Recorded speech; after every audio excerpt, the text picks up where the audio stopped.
All right, deep divers.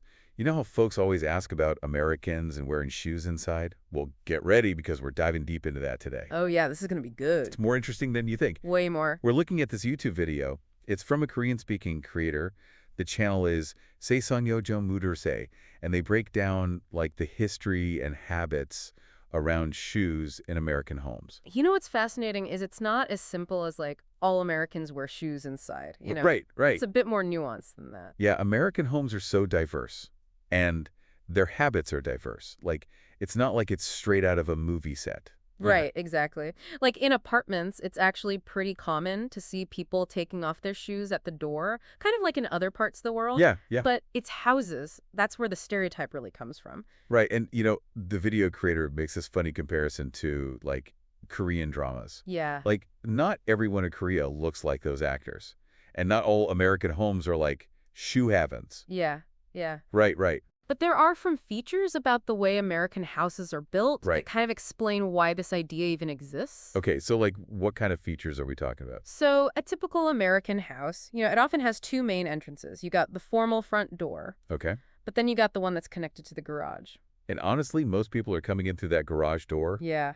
Like every day comes and going. Absolutely. And then you usually hit the space. It's called the mudroom. Okay, so what's the mudroom all about? What is that? The mudroom is key, man. Okay. It's like a buffer zone, between like the outside world and your like nice, clean living space. Yeah, okay. You shed your shoes there. Okay. Totes, like sports gear, Anything that could be carrying dirt. anything. Yeah, all that stuff. So is that tied into this idea of Americans like being obsessed with cleanliness? It's not necessarily an obsession, I wouldn't say, Okay. but there is like a big emphasis on like keeping the main living area clean. Right. And that's where things get a bit like what do you do with your guests? Right. Because if someone's coming to the front door, Yeah. that's like guest time. Yeah, it's like a whole formality. It's like this unspoken dance about the shoes. You know what I mean? Right, exactly. Because the video talks about this flex room idea, Yeah. where you might hang out with a visitor briefly, shoes probably stay on. Right, exactly. But if it's like a longer visit, you move into deeper conversation, then guests are usually like, oh, should I take my shoes off? Exactly. Yeah. It's interesting how that dynamic just changes. Yeah, it's definitely interesting. But you mentioned earlier, like, the historical context. Yeah. Like, are there more to it than just, like, modern habits? Oh, absolutely. Oh, okay. This YouTube creator, he kind of suggests that it might go all the way back to like early America Okay. and its agrarian roots, Oh, wow. So, like, the farms. the farms. Okay. Like imagine those early homes, right? Right. They often had like really basic flooring, Like dirt floors and stuff. yeah, dirt or wood. So practicality would have been like really key, So a farmer's not going to be taking off their boots every time they have to step inside.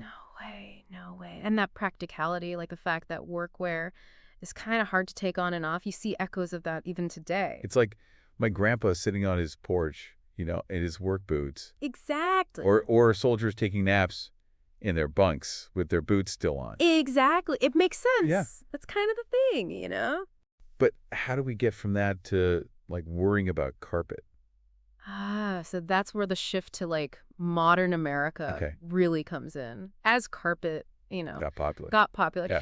It's not so practical to wear shoes inside anymore. Right. And the video, he's got this funny bit about like getting yelled at by your wife for Yeah. getting dirt on the carpet. Oh, that's relatable. So did carpet, like, just change everything? It was a major factor. Yeah. But it also kind of created this like generational divide, Right. like older Americans, especially in rural areas, Right. might be more likely to hold on to that shoe wearing habit. Right. And then younger folks, particularly in like urban areas, Yeah.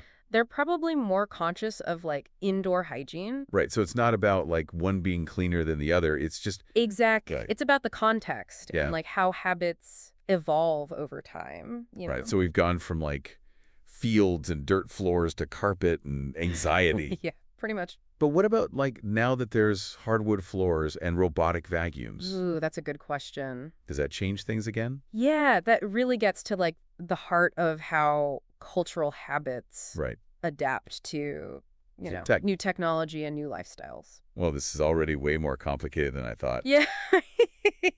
And we're just getting started. It's just getting started. It really makes you think about how just this one question. Yeah. about shoes. It really gives you a glimpse into American culture, Yeah. how it's like changed over time. Right. It's not just about the shoes. It's like understanding why people do the things they do. Exactly. But makes me wonder about those Americans who do take their shoes off. Yeah. Where do they fit into all of this? I think, it's a mix of things we've been talking about. Yeah. Apartment living, often you kind of have to take your shoes off. Right. But there's also this growing awareness of, like, hygiene, especially in cities. Yeah, and I think we can't discount, like, the influence of other cultures. Right. Because, as the world gets more interconnected, Uh-huh.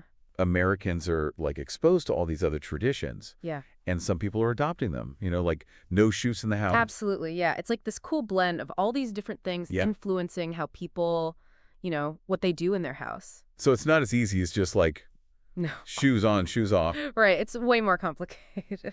Yeah, okay, so speaking of complicated, Yeah. what about those scenes in movies and TV Yeah. where like people are just lounging on their beds with their shoes on? Yeah, the Hollywood effect. Like that can't be real life, right? Our YouTube guy actually talks about this. He compares it to like the unrealistic beauty standards you see in Korean dramas. Yeah. It's not always, Real life, it's like they're trying to create an image. Yeah. Tell a story, yeah. Yeah, not necessarily show you how things actually are.